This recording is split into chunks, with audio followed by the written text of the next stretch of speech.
So here's a Homag P110 that I managed to pick up on salvage. One heck of a find here. Still trying to figure out what all I'm gonna do with it, but I wanted to walk you guys around it. Maybe see if anybody in the group's got some input. You know, I know what a lot of this stuff's worth. There's a few that are a little proprietary to Homag that maybe I don't know. But a little background, this thing was on a semi-trailer and it jackknifed, and another truck apparently hit the trailer further up. Part of the truck bowed over, took out the enclosure and that upper dust rack. You can see the transport rails are kind of monkeyed up. Really, other than that, this is a brand new machine. Very good shape considering. I really think the nail in the coffin was the hit that it took right here. You can see the frame's bowed in a little bit, but I don't know if I can say that the main machine isn't straight. So come here, focus down here. You know, I mean, the rails are pretty straight, but I can't guarantee that they are. I get that. Spent a little bit of time working on this linear rail. Something did come in and hit it. I've spent with a little bit of work with a file and a stone. Got these cleaned up. Here in a minute, I think I'm going to be able to run the gantry up the rail, and we'll see if it binds or not. I didn't initially have any hopes of reusing the frame, but this would make one hell of a plasma cutter sled. So I built another CNC machine a while back and did all my own controls on it. So I may take that on, I may not. My problem is obviously space. I have no room in my shop, but it's a cool find anyway. So anyway, hopefully somebody in here knows about Homags. You know, if there's any interest, let me know. A lot of this stuff, I just like to get an idea for what it's worth. I know this is something like a 17 horsepower spindle. It's got a pretty, I think it's a 12 vertical tool drill. Sorry about the disconnect. Here's the continuation. We took the cover off. I mean, this thing is nice and square. The spindle head was pretty well protected. But I'm pretty sure this is a 3-axis spindle, so nothing fancy on the spindle itself, but perfect shape. This thing's only ran the test cut, so. Also with it is this, it's a 23.6 kVA transformer. It did take, let me see if I can jump up here. It did take a little bit of a hit. It was up under here and slid. It did knock one of the ears off of this plastic bit. And then if you can see down here, this ear on the mount is bent. But man, other than that, the transformer, I'm sure would work. It slid around here and bounced off a couple things. You can see that. A few of those are bent. Not sure exactly what those do, to be honest, but working on figuring that out. Another shot of the spindle and the drill block. The drill block is I don't know how to say that, Borgtrieb V12 H4X 2Y N1X. Got a telephone number. Homag Benz Workzug system. Spindle. I'll get it on a shot from the other side. These top rails are all in good shape. There's a couple of dings in a couple of these, but I think the back ones are all fine. This front one seems to have taken most of it. There is one scratch that continues up over here. Most of it's this front one. All the backing boards are still covered up. These intermediate boards are pretty good. These little work offset system pop-ups are, you know, the things you can butt up to set your origins when you're starting new pieces. Those are all in good shape, except for that one right there. Part of the plastic is dinged off on the top of that. Not sure. Oh, I'm guessing that's a pedal. I haven't actually opened that one up yet. Not sure what that is. 10 tool changer on the back.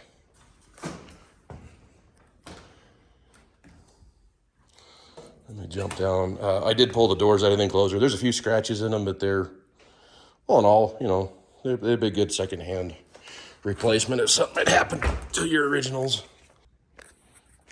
I did Not sure if the last video caught it, but did pull the door hardware, door switches, latch, stuff off of it before I junked the outer enclosure in the doors. This enclosure took a pretty good hit. But the interesting thing, when you look in here, everything else outside of a little bit of road grime is in really good shape. That unit up there is, I think it's just hanging off the rail. I haven't pulled that off to see if it is still, mountable or whatever, but I think it just slid off the side. But all this other hardware, aside from some road grime, should be in pretty good shape. The drives, the fan over there is not happy.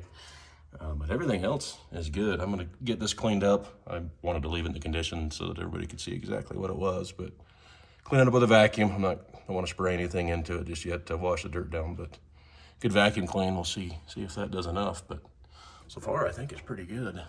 Walk around the other side. Oh, yeah. One of the other things that was with it was this, it's a Bush R5 vacuum pump. This thing is brand new, untouched. Great shape. I mean, the funnel's there. Still got the oil to put in it, so that thing's fresh from the factory. Get the shot of the numbers. Coming on down, the airline conditioning stuff is pretty good. This tray, you can see it's part of these bolts. I think there's a shear bolt. This thing's off a little bit. You can see that the enclosure around your cable chain is a little bit loose. The backside down there, one of the top bolts sheared, so it's leaning forward, so everything's not tight on it, but there's the other side of the work holding stuff. My phone is just not happy today. It doesn't want to keep recording, so apologies again. One thing I didn't mention. So this motor was mounted. The slave motor on the other side was not, and I haven't found it. So that other Y-axis, I think it would be, slave motor's not here. I haven't seen it. So anyway, just know that that's not here. At the backside of the drill block, some of the pneumatics, some of the stuff up top. I'll climb up there in a minute.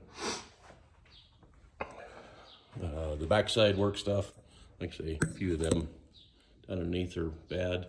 The belt in the bottom appears to be in pretty good shape. I don't see any issues there. It's unzipped down there and disconnected, so I think that's good. I mean, all the whiskers are good.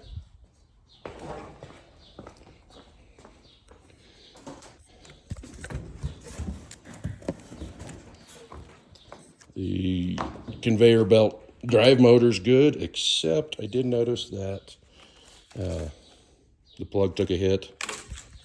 You can see that it's a little bit cocked in there. I think that's totally repairable.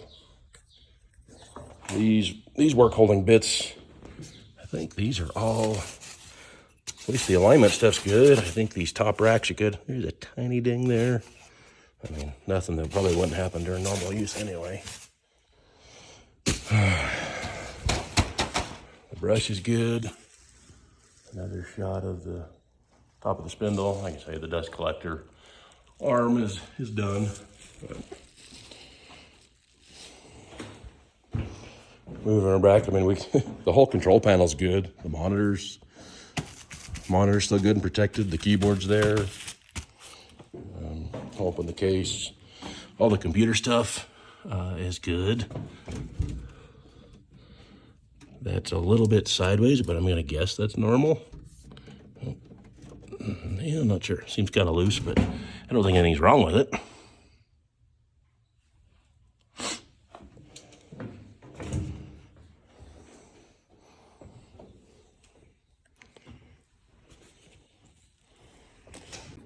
Another camera disconnect.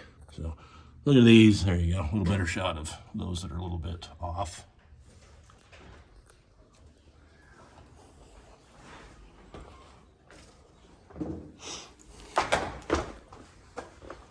Let me jump back down.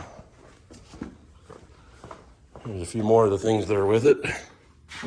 The spindle enclosure is good. The dust tube is good. Had a cool few tools. These, I think these are bumpers. This one is obviously not happy, that one. But the bristles are good. I don't know if there's, there's a wire here, so there's got to be some instrumentation in there or sensors that are good. I think they're bump sensors. But I got a few more of them that are a little smaller, a lot wider duty. These are kind of almost on a flexible base, but and again, same sensors wrapped up. So camera cut off again. Bumper pads. That one's in real good shape. I got 3 more that are all in really good shape. I don't think there's any damage, but the sensors are good, not plugged in.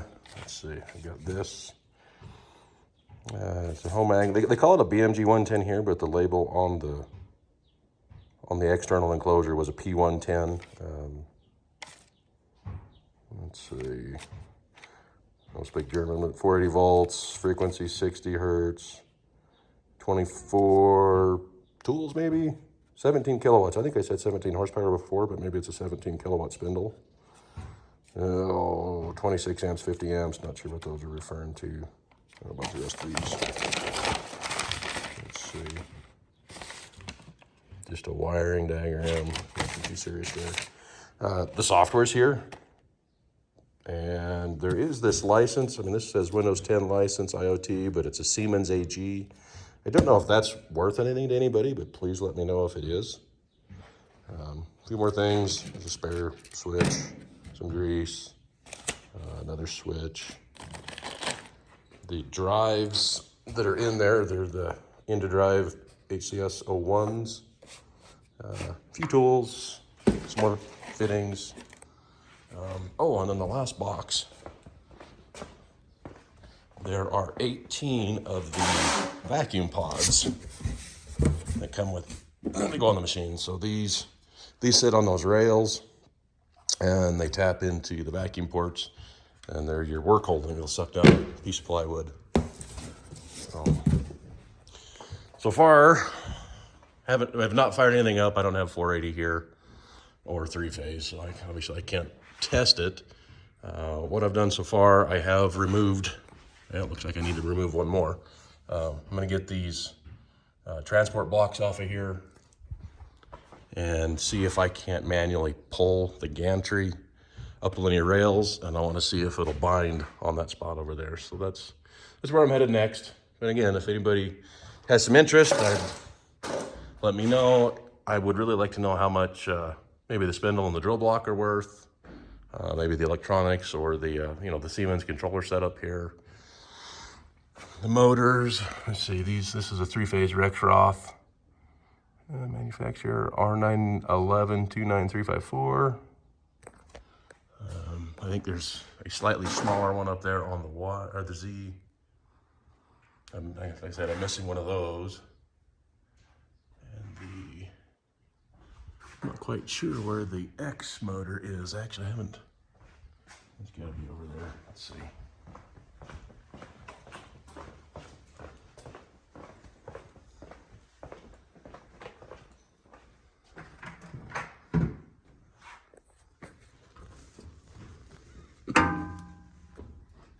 Oh, yeah, there's your X motor up there.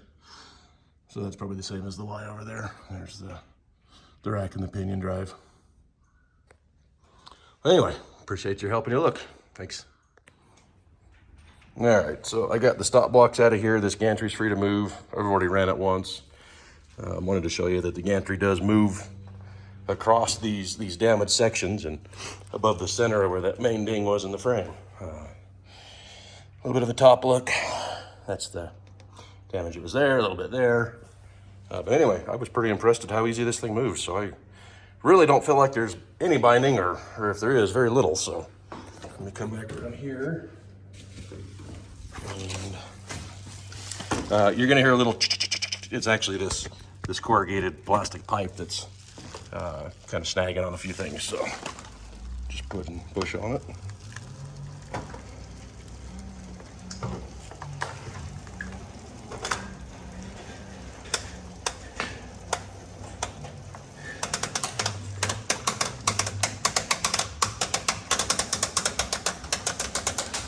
Here's the damage coming through.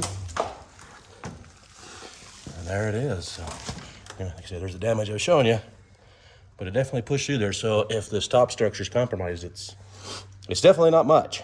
So pretty cool. Anyway, good news.